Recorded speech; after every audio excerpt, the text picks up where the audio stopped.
Hey, what's up mga kausok, mga crafters, mga ka-chill, no? So it's time to chill. We're here in Reka Resort, found in Porac, Pampanga. So after 1.5 drive from Bulacan, narating natin itong napakagandang resort dito sa Porac, Pampanga. Ayan.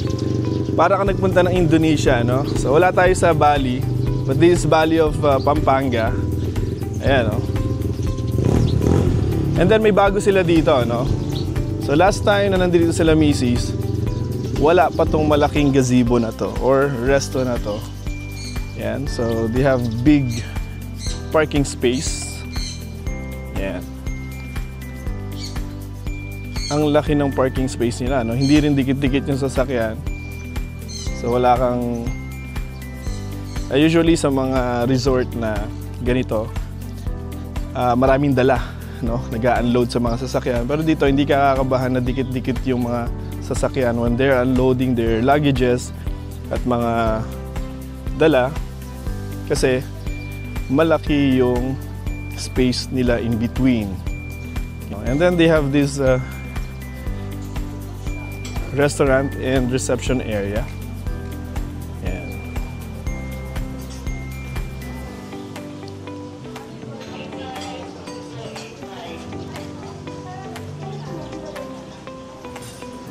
Siyempre breakfast na. Kapag pa kami nag-check-in dito. And they have one common pool. Itong common pool na to, parang solo ng mga anak ko. Kasi nga, we went here off-peak, no? Hindi tayo sumabay sa Holy Week. Yesterday, parang sa kanila lang yung pool. Hanggang kaninang umaga. Ang hirap pa ahunin. This is the gazebo that they play acoustic. So dalawa yung nagpalitan, no? Hi, good morning. And then they had open mic. So pwede rin makijam yung mga guests. Yan. And meron din silang mga private villa. Doon nakabook yung mga kasama natin. May sarili silang pool doon. Tayo wala. Wala tayong sariling pool. So, pero even without the private pool, meron pa ding parang solo pa din yung ano. Doon kami naka-stay sa may cabin masaya. Right. Try mo tayo breakfast.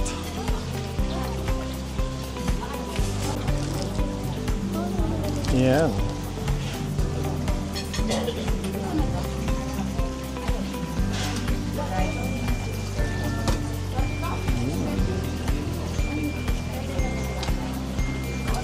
Good morning mga ka-chill. So chill muna tayo ngayon. Breakfast with... So yummy! Pupunta yan sa YouTube. Ano ba sabi ni Mami? Ha? Pupunta yan sa YouTube. Oo, syempre. Ano ba sabi ni Mami? Kasama ba sa ano to? Guys, hindi ko alam yung details ng ano. Kasi si Mami lang naman na nagbubook. Tayo, sama lang tayo ng sama.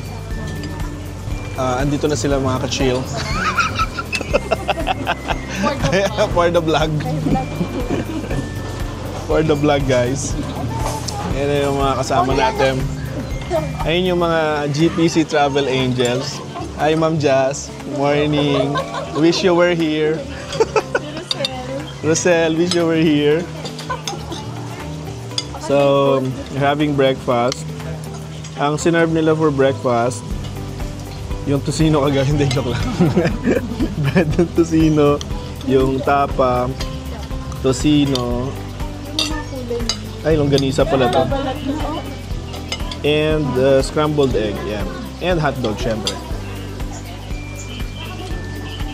Yung po yung tsura mo, oh. Ilang araw na sila nag-swimming. Hindi nyo nakita, guys. Open mic, kumanta po tayo. Tayo? Kumanta ako, di ba? Kumanta ako, nandun lang ako sa sulok. Kumanta ako, nandun ako sa sulok. Kumanta si Daddy, di ba? Nag-ATV din sila kahapon. Nung una, ayaw pa nila. Nung natuto, huminto sila nung naubusan ng gasolina. 30 minutes lang pala yun. Oo. Ano, 1 hour? Mga 2 hours. Half hour lang na. Pwede sa experience mo na, diba? Galing ha? Pero bawal ka mag-motor, ha? Ang hirap po nilang videohan kasi iba-iba sila ng dinadaanan. Ano po pang mga 3-4 na daan. Hiwa-hiwalay sila, hindi sila nagkasama-sama.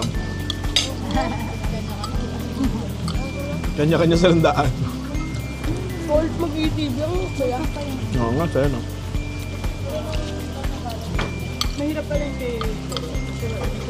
Guys, yung owner nito, napa-research ako.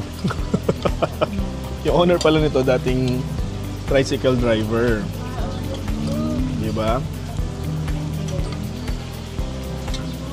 Nagsimula siya sa isang maliit na yun.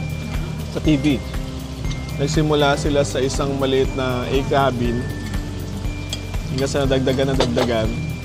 Nakumpleto nila hanggang Z. So A to Z na sila. Huh? Hindi, biro lang. Ikaw naman. A-cabin, ikaw naman. A-cabin. Sinundan nila ng B-cabin. C, D. Ito naman, naniniwala agad. Hindi ko alam, baka mamaya nag-research ka kasi sa akin. Ito yung A-cabin. Dito kami nagstay overnight. So may maliit lang siyang air conditioning unit. Ayan. So nagkasya kami 4 dito. May 2 bed na nasa side lang. So ano siya? Bagong experience sa mga bata. Ayan. Nice. Kuya, you enjoy your stay here? Yes daw. Alright. And ito yung pag binuksan mo. Hello! Andyan na sila.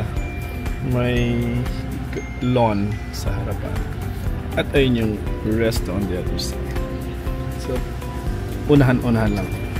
Alright, thank you for watching mga ka-chill. Thank you for watching mga ka-chill. So, chill muna tayo and quick break from our usual routine.